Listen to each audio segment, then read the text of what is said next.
بسم اللہ الرحمن الرحیم الحمد للہ رب العالمین والعاقبۃ للمتقین والصلاۃ والسلام علی خاتم الانبیاء والمرسلین وعلی آلہ واصحابہ اجمعین۔ حضرات محترم، روایات میں آتا ہے کہ ایک شخص تھا جس کا نام محمد تھا۔ وہ سارا سال نماز نہیں پڑھتا تھا، لیکن جب رمضان المبارک کا مہینہ تشریف لاتا تو اس ماہ مقدس کے اندر وہ صاف ستھرا لباس پہنتا، کپڑوں پر خوشبو لگاتا اور نماز اور روزے کے لیے اور رب کو راضی کرنے کے لیے کمر بستہ ہو جاتا، روزہ رکھتا اور اپنے پورے سال کی نمازیں قضا کرتا۔ یعنی اس کی جو گزشتہ سال کی نمازیں ہیں اس سے قضا ہو جاتی، وہ رمضان المبارک کے اندر پڑھتا، اور یہ اس کا معمول تھا۔ تو لوگوں نے اس سے پوچھا، بھئی یہ کیا وجہ ہے کہ تو پورا سال نماز نہیں پڑھتا ہے، جب رمضان شریف کا مہینہ آتا ہے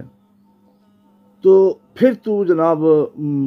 یہ کام کرتا ہے کہ اپنی پچھلی نمازیں بھی قضا کرتا ہے اور رمضان شریف کا احترام کرتا ہے اور خوب روزہ اور نماز قرآن پاک کی تلاوت کرتا ہے۔ اس نے کہا یہ سب میں اس واسطے کرتا ہوں کہ شاید کہ میری بخشش ہو جائے، میری مغفرت ہو جائے اس رمضان المبارک کے احترام کی وجہ سے۔ اب میں آپ کو جو بات عرض کرنا چاہتا ہوں وہ یہ ہے کہ ہماری بھی تقریباً یہی حالت ہے۔ خیر، روایت میں آتا ہے کہ جب اس کا انتقال ہوا تو اس سے پوچھا گیا، بھئی تیرے ساتھ کیا معاملہ ہوا؟ تو اس نے کہا، رمضان المبارک کے احترام کی وجہ سے، رمضان المبارک کے اندر اس کا خوب احترام اور اس کا ادب کرنے کی وجہ سے اللہ تبارک و تعالی نے میری بخشش فرما دی ہے۔ ساتھیو، آج ہماری بھی یہی حالت ہے کہ ہم لوگ سستی کرتے ہیں، ہم لوگ غفلت کر جاتے ہیں اور نماز نہیں پڑھتے، قرآن پاک کی تلاوت نہیں کرتے۔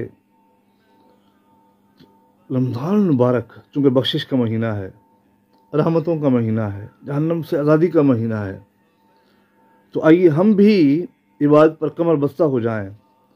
تاکہ اس کے صدقے اللہ تبارک و تعالی ہماری بخشش اور مغفرت فرما دے۔ چنانچہ سرکار مدینہ راحت قلب و سینہ صلی اللہ تعالیٰ علیہ وسلم نے ارشاد فرمایا کہ اللہ تبارک و تعالی روزانہ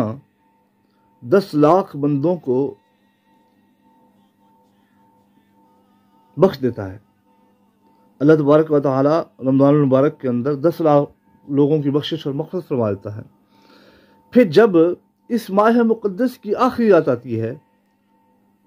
جتنے لوگوں کو اللہ نے پورے مہینے میں بخشا،